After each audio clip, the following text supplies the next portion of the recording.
ಅಕ್ರಮವಾಗಿ ಎಗ್ಗಿಲ್ಲದೆ ನಡೆಯುತ್ತಿದೆ ಮಣ್ಣು ಸಾಗಾಣಿಕೆ. ವೀಕ್ಷಕರೇ, ಕೆಲವು ದಿನಗಳ ಹಿಂದೆ ನಮ್ಮ ಸುದ್ದಿವಾಹಿನಿಯಲ್ಲಿ ರಾತ್ರೋರಾತ್ರಿ ಮಾಯವಾಗುತ್ತಿರುವ ಮಣ್ಣು ಎಂಬ ಸುದ್ದಿ ಪ್ರಸಾರವಾಗಿತ್ತು.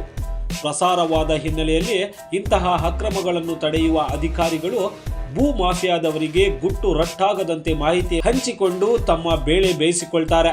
ನೆಪ ಮಾತ್ರಕ್ಕೆ ಒಂದೆರಡು ದಿನಗಳ ಕಾಲ ಅಕ್ರಮ ಮಣ್ಣು ಸಾಗಾಣಿಕೆಯನ್ನು ತಾತ್ಕಾಲಿಕವಾಗಿ ಸ್ಥಗಿತಗೊಳಿಸುತ್ತಾರೆ. ಇಂತಹ ಅಕ್ರಮಗಳನ್ನು ದಂಡಿಸುವ ಅಧಿಕಾರಿಗಳು ಮರುದಿನ ಕಚೇರಿಗಳೆಲ್ಲ ರಜೆ ಇರುತ್ತದೆ ಎಂದು ಮಾಹಿತಿ ನೀಡಿ ಅಧಿಕಾರಿಗಳಿಂದಲೇ ಸಾಥ್ ಪಡೆದುಕೊಂಡು ಪ್ರತಿನಿತ್ಯ ದಿನರಾತ್ರಿ ಕದ್ದು ಕಾಣದಂತೆ ಸರ್ಕಾರಿ ಗೋಮಾಳ, ಗುಟ್ಟೆ, ಖರಾಬು ಜಮೀನುಗಳಲ್ಲಿ ಜೆಸಿಪಿ, ಇಟಾಚಿ ಬಳಸಿಕೊಂಡು ಟಿಪ್ಪರ್ಗಳಲ್ಲಿ ಅಕ್ರಮವಾಗಿ ಗ್ರಾಮೀಣ ಪ್ರದೇಶಗಳಲ್ಲಿ ಕಳ್ಳ ಮಾರ್ಗಗಳನ್ನು ನಿರ್ಮಿಸಿಕೊಂಡು ಕೊರಟಗೆರೆ ಪಟ್ಟಣದಲ್ಲಿರುವ ಲೇಔಟ್ಗಳಿಗೆ ಮಣ್ಣು ಒಡೆಯುತ್ತಿದ್ದಾರೆ. ಈ ವಿಚಾರವಾಗಿ ನಮ್ಮ ಸುದ್ದಿವಾಹಿನಿ ತಂಡ ಸ್ಥಳಕ್ಕೆ ಭೇಟಿ ನೀಡಿ ನೋಡಿದಾಗ ಟಿಪ್ಪರ್ಗಳಲ್ಲಿ ಮಣ್ಣು ಒಡೆಯುತ್ತಿರುವುದು ಕಂಡು ಬಂದಿದೆ.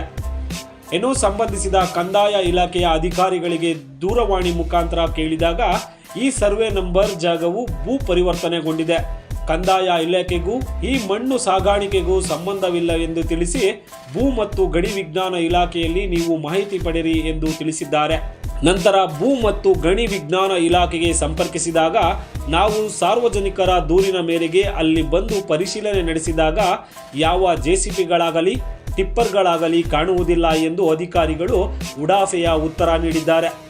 ಇನ್ನು ಕಂದಾಯ ಇಲಾಖೆಯ ಅಧಿಕಾರಿಗಳು ಹಾಗೂ ಭೂ ಮತ್ತು ಗಣಿ ವಿಜ್ಞಾನ ಇಲಾಖೆಯ ಅಧಿಕಾರಿಗಳು ನೀಡಿರತಕ್ಕಂತಹ ಈ ರೀತಿಯ ಉತ್ತರಗಳು ಸಾರ್ವಜನಿಕರಲ್ಲಿ ಹಲವು ಪ್ರಶ್ನೆಗಳಿಗೆ ಎಡೆಮಾಡಿಕೊಟ್ಟಿದೆ.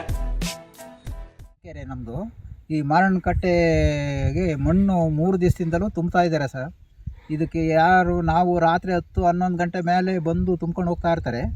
ನಮ್ಮದು ಪಕ್ಕ ಜಮೀನೈತೆ, ಅದು ಬಂದು ಬೆಳಗ್ಗೆ ಹೊತ್ತು ನೋಡಿದಾಗ ಇರೋದೇ ಇಲ್ಲ, ಅವರು ಹೊಟ್ಟೋಗಿರ್ತಾರೆ. 5-5:30 ಹಂಗೆ ಹೊಟ್ಟೋಗೇ ಇರ್ತಾರೆ.